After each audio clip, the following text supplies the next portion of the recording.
The first wave dates back to the 19th century with the suffragist movement. Purple, green, and white were known to be the official colors of British and American suffrage.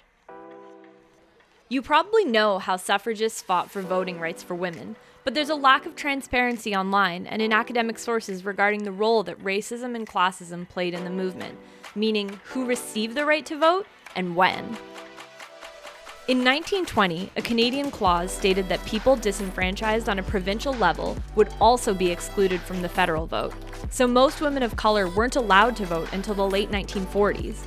Further discrimination by way of the Indian Act meant Indigenous women couldn't vote in federal elections until 1960. Second wave feminism, also known as the women's liberation movement, began in the 1960s.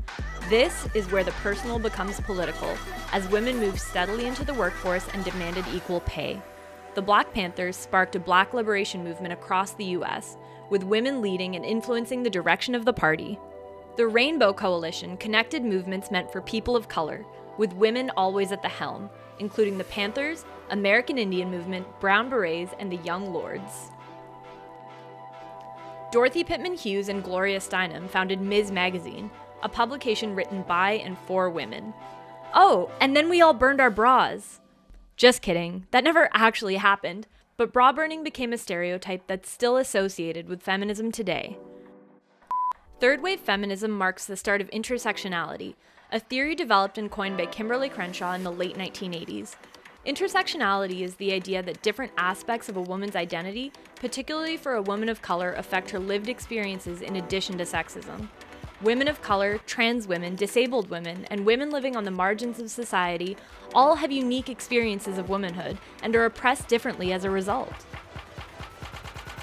Riot Grrrl and punk DIY movements subverted the male-dominated underground scene and produced music, art, and zines for women's stories.